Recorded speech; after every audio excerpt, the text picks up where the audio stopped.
To Deputy at the European Parliament and President of the SOS Romania political party, Diana Șoșoacă. Many thanks for joining us on the programme today.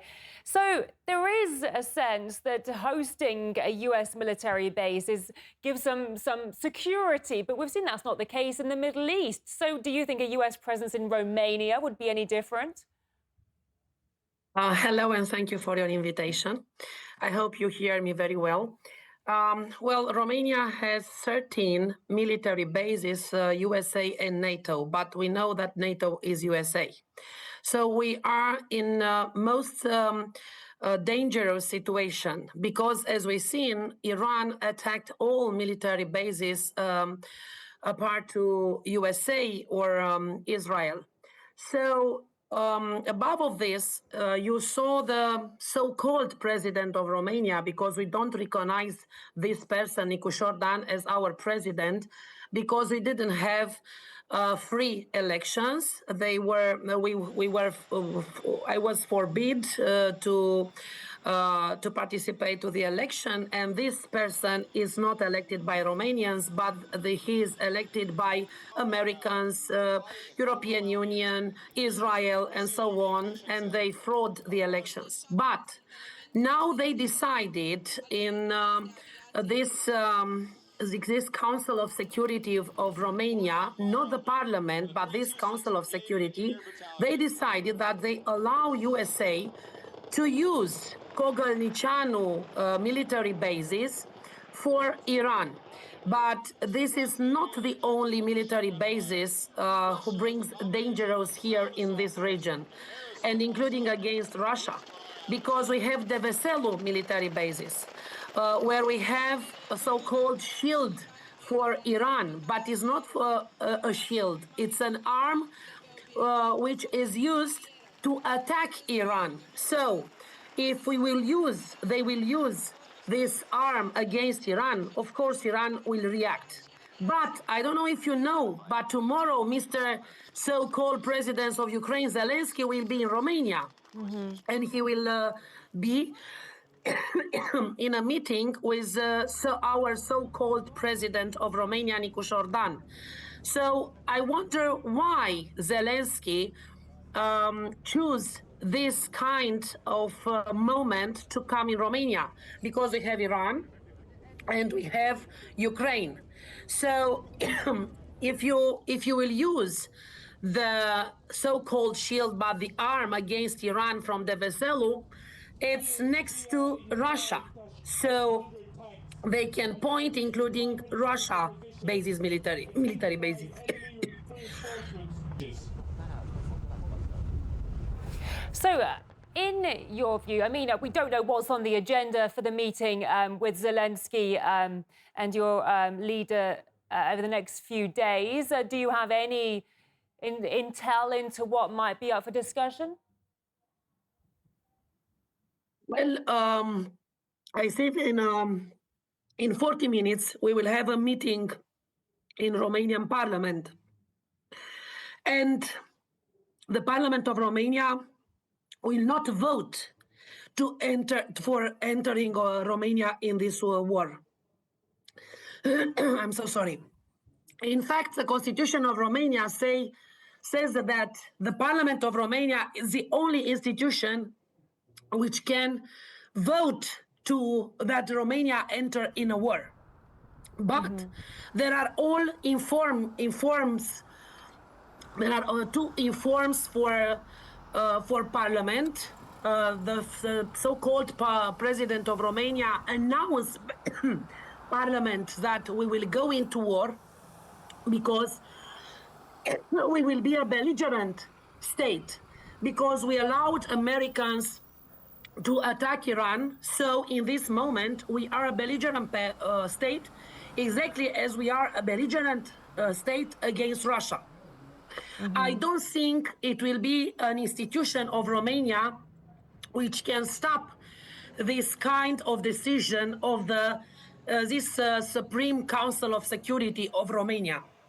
The only possibility is that Parliament can stop this, but the Parliament belongs to the President of Romania and to the political party who support USA, Israel, and they support the war against Iran and against Russia.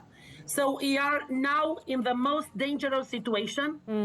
I think we are now in the center of the Third World War, and we are used, and Romanians will be used to attack Iran and Russia, because this is what Zelensky will ask the so-called president of Romania, Nicu Șordan. I So, think only people of Romania can save the situation if they will get out on the streets. Other way, we cannot, because the majority is 80% in Romanian parliament. I So the see. majority belongs to the political parties who support NATO, who support USA, who support Israel. And of course, they will not renounce to this decision to support these states in this, so I call it the Third World War. So let me ask you this. In the event of a military standoff, do you think the presence of US military assets in your country would provide any degree of protection? No, we never had protection from NATO or from United States of America or from Israel or from France or European Union. No, it will be the most dangerous situation for Romania, and we will lose people who will decide to leave the country. And we have 10 million, half of the population is abroad, and now they will leave a lot. I talked to a lot of teenagers, and they told me that they will leave the country because they don't want to be killed in a war that it doesn't belong to us. Now we have two wars that are not belonging to us. We have a very big problem with prices, with taxes, and they are over our capacity to pay. We do not have the budget voted by the parliament yet. It's the first time in a history when we don't have the budget, and it's a March of 2026. We have no money. We are borrowed, and we have a lot of people starving. We have a lot of people who are not afford to live, and there are a lot of people who are dying or suicide themselves because they do not have the possibility to live in Romania. So this situation, when we don't have money for pensioners, for teenagers, for kids, for families, and we have money only to support their wars in Ukraine and in Iran, in this situation, it will be, I think, the end of Romania, because we cannot resist in this situation. I don't think it will last 2 or 3 months, and you will have massive emigration from Romania. And I don't think they have the power to get out on the streets, because our police and gendarmerie beat the people of Romania. There is no democracy here in European Union or in Romania. Yeah, And really, they put them in jail, or they sanction them with a lot of money, and people they do not have money to pay these sanctions. It's a very, very difficult situation for Romania, and I think we need help. We need help from God or something to happen. And if you may allow to say something, it's the same situation like in Second World War. You know, we were exactly with our on the mistake part of the history, and we had to turn our arms against our former partners and to support Soviet Union. I think it's the same situation in nowadays. we really appreciate your time. Thank you so much for joining us on the program, and I do hope you feel better soon. SOS Romania party member and MEP Diana Șoșoacă, thank you. Yeah.